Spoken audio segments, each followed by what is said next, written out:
Brandon, you and I have been doing a lot of recordings, a lot of tastings, but they've been with folks, which we love. We love a good flight night. We've been very fortunate to have some awesome people on for flight nights. We got some really awesome flight nights coming down the pipeline for folks, so stay tuned for some really cool ones coming up later this month and next month.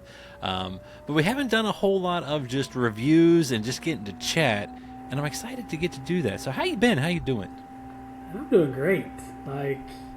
Other than today, it was cold as shit and snowy, and everybody was wrecking on the interstate and all that stuff. But other than that, I'm doing fantastic. It's March Madness week, so I'm really excited about that. I'm sure everybody else is too. Hopefully, our beloved Cats kind of make a magical run, but we'll see. Fingers crossed. Put everything crossed. Yeah, but no, man, I can't complain. Everything's awesome. So, yeah, I'm excited. I love it. I'm excited for March Madness. I'm hopeful for them, for the Cats. Even on the women's side, they're got a chance. Although I won't be rooting for the women if they win, and my other team that I'm root for wins because they're in Morgantown. And at the end of the day, I still root for West Virginia over Kentucky. There's a little bit of controversy on that seeding, so. We have to get with our boy George and see what he has to say about it. So, because he's on the beat writers trail. So that is true. But I do love March Madness, and I can't wait to see how it all plays out. And if you haven't figured out, we're recording on St. Patrick's Day, although this will drop a little bit later. And it decided to snow after being 70, gotta love Kentucky weather, man. Gotta love Kentucky weather. Yeah, and then all the streets and roads are iced over. So, man, it was fun. Just love it. Yeah. I'm not even wearing green. You know what? I didn't, and you know what my daughter did as soon as she saw me? Pinched me not once, not twice, but 3 times. Mm-hmm. Yeah. Yeah, that's always fun. Yeah, so I always celebrate it because it's. I don't know, when St. Patrick's Day falls on a Tuesday, it's kind of hard to go out and get wild on a Tuesday nowadays, but unless you're on vacation, but Saturday, it's when all the festivities was going on and all that stuff, so everybody cut loose on Saturday for it. But did you wear green then? I did. Okay. I had a green watch. Had a green watch. Now, some of our friends said it didn't count, but I was like, how does it not count? So, I don't know. I'll let the fans debate that one, but I had a green watch. So, I was going to say, I'm going to let you and them figure that one out.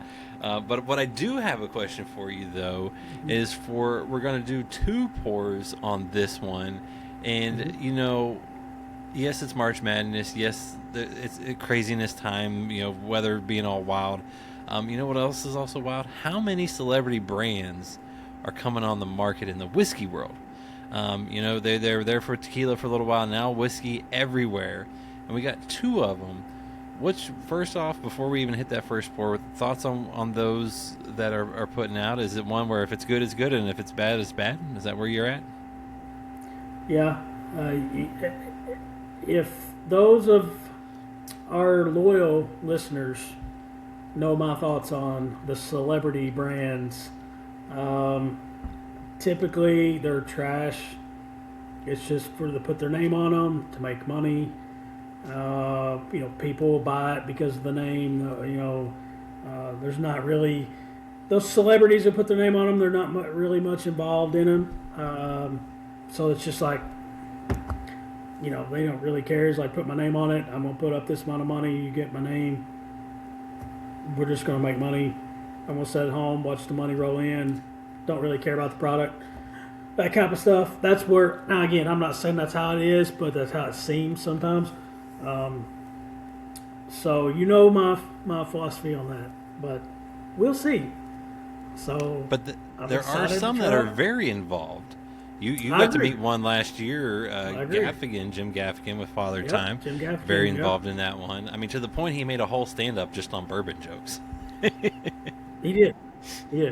And, and he did a whole, after-party touring around trying to promote it, which I get. But, I mean, he was more he was way more involved and way more hands on than what I had. Well, I guess initially would think, but I was surprised to see how much involved he was. But I also didn't know he was, just talking to him and like he really does is a bourbon whiskey connoisseur. So it ain't just like it ain't like these big worldwide celebrities. It's like they'll slap their name on anything just to make a dollar. Like cologne and perfume and whatever.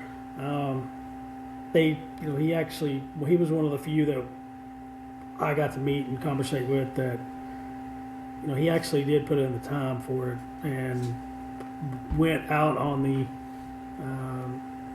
sourcing the barrels, was heavily involved in that. So that was cool to see.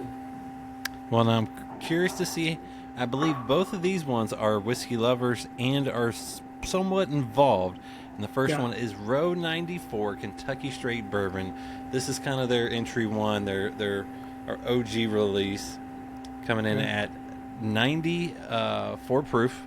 Coming from DSPKY10, and those that know that is Green River. They were pretty upfront about that. They distilled down there, bottled down there, doing a lot of the work down there. Yeah. In Owensboro.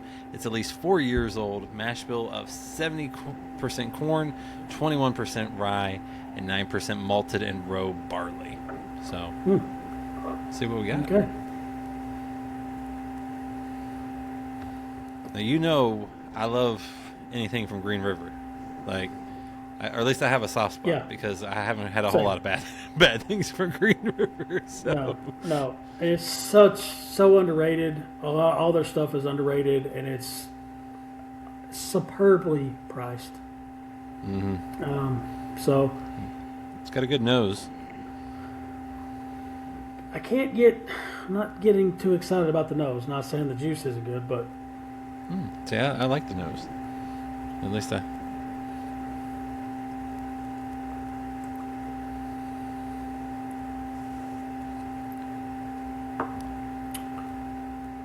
So it's at least 4 years, correct? Yep. 94 proof. New white oak barrels with a level 4 char.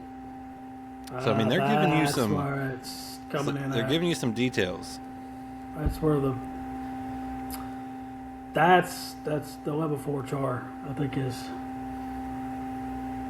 That's what's kind of throwing. I won't say funk, but it's a different. That's I think the nose. That's where the nose matches up to me. I think. Okay, because it's weird. You know what I mean? It's not like I don't know how to explain it because what I know. I mean, I wasn't expecting pure kind of funky, weird, like in a good. I enjoy it, but it's. Mm-hmm. I was expecting left, and I got right. Yeah. Well, and I did the same thing, and we went the opposite way because on the nose does not do any. Not trying to be a Debbie Downer, but the nose doesn't do anything for me. I just can't really get anything from it. If anything, I get like just kind of uninviting, honestly. I get a little sweetness. And if anyone sees me turning, my cat has decided to break into the studio and is attacking something in the corner. So, just for the record, this happens every recording session. It does. It does. So, but no. Then I get some sweetness, some stone fruit or something at the end. It's different. Stone fruit. He pulled out stone fruit. I've been working on things. Oh yeah, man. What is a stone fruit? Do you know what a stone fruit is? Yeah. What is it? Hold on. You gotta look it up. Stone fruit. It's a type of fruit. Don't be. Yeah. Where does it get the name stone from? Because they got a pit in the middle. It's yeah. It's any fruit with a pit in the middle. any fruit with a pit in the middle is a stone fruit. For the most part. So a peach is a stone fruit. Yeah. You've taught me something then, because I've never heard that phrase. I see it all the time in tasting notes. I didn't look at what these ones were, but stone fruit. You know what? It's got, I don't know. There's like some cherry down there. I don't know.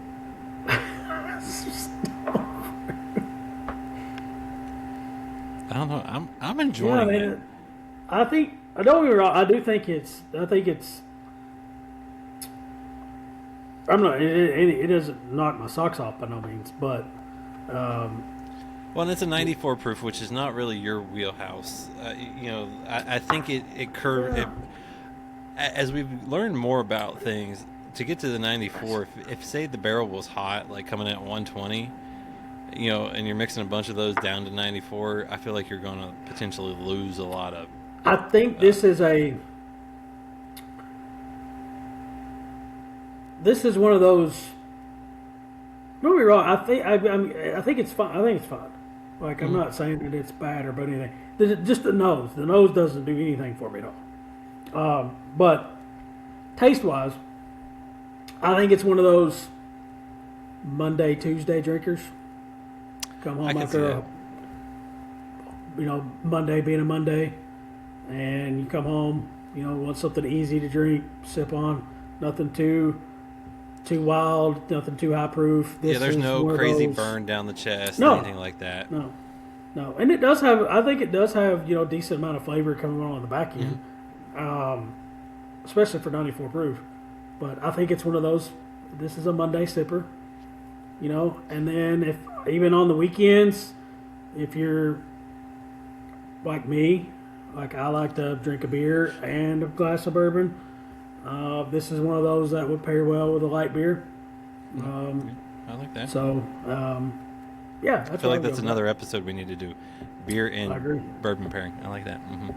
I agree with that. But I'm curious too to see, because down in the storage locker of bourbon that we have, we have a full proof of this, and I'm curious to see how that stacks up. And I almost kind of wish I'd have done one and two tonight, but I wanted to save that for a different night. But I'm with you. I think it's a solid one. If you're a country music fan, probably going to know what we're going to do with the full proof, right? We're going to see if the full proof will knock the pit out of our stone fruit. Is what we're going to do. We'll see if it just you spit it out so far. That's what hey, listen, that's what we're going to try. All right. Last thing you need to know: MSRP, $54. Do we know did you disclose who our celebrity country music? If I didn't, it is Dierks Bentley. He's got his nice signature right there. Nice one, Dierks. I like it. So, I'm a caution one. If you're a big bourbon lover, I don't know if you'd love the 94. If you're someone that's kind of getting into it, loves the music, wants to just have an easy sipper, I think this would be right up your alley, like you said. But if you're a higher proof guy, I don't think this one's going to be one you love. No, no. And like you said, the bourbon lovers, bourbon enthusiasts are probably not going to like this one at all. Again, they could, but I can also see a massive on the other side, like a massive group of customers that just would absolutely love this. If you're someone that loves like 80, I don't recommend mixing $55 bourbon, but again, it's one of those. It's solid bourbon. I think it could stand up to a good cocktail or a good old fashioned or something like that. But again, that's just me. But. Yeah, I think if you're going up in proof, perfect one to keep going up. If you started at 80, 84, 88, in those 90s, that'd be a good one. If you're coming on the way down, unless it's you coming on the way down at the end of the night, because you need to behave yourself after you had a high pour, that might be where you go. But hopefully they improve on this one, because this one could be really, really good. It's just that the flavor is not there yet, and for me you can smell it on the nose. Like you don't smell it just falls flat for me on the nose, and it's usually a good precursor of what's to come taste wise. But again, like I said, it doesn't taste. It's not bad. It's not bad at all. No, it's a solid one. Like I agree with you. Early week one, maybe pair it with something. Now our next one, well, our first one was a 4-year. This one's a 7-year, 100 proof. It is sourced from MGP. It is all on the bottle. You have the bottle, and it's a high-rye. It is a 51% corn, 39% rye, 10% malted rye. So, got a lot going on. Brothers Bond. 7 years. Brothers Bond Bottled-in-Bond. This is batch number 1. We're at obviously Bottled-in-Bond, 100 proof. Yeah. And we'll talk about those 2 signatures on the front here in a second. All right, so full disclosure. The last sentence on the back, the last sentence of a nice description. The final result is a luxurious bourbon that is rich and complex with layers of fruity, spicy, and earthy notes. We'll see how that goes up. See, this one's nose is weird to me compared to the other one. So I'm curious if you like this one better than I did. If we're flip-flop. First sniff doesn't do anything for me. Yeah. Yeah, I'm not loving the nose on this one. Don't get anything. This is almost kind of like the nose of the Road 94, honestly. They ain't doing anything. It's not doing nothing for me. Right, I feel like I'm smelling glass, honestly. That's what I'm talking about. Are you doing it right? Are you putting your nose like kind of in, or are you just on the side? All the way in, one nostril closed, one open, mouth open. Yeah. It's either glass and alcohol. Like, just. Those are the 2 things that we have right now, so. Yeah. Mm-hmm. Well, the alcohol vapors, I guess. Whoa. That came out a little hot. Interesting. That's different. The rye, it makes sense to have spice with the. I mean, you got 49% rye, but you got 10% of it malted barley. So that, or malted rye. Sorry, not malted barley, malted rye. So that. So we got malted rye. 51% corn, 39 rye, 10% malted rye. Ooh, we've had a few, I think, but it's had malted rye in it with the high rye. And it's usually something like when it's this combo, kind of hitting that 49% to kind of help round out that.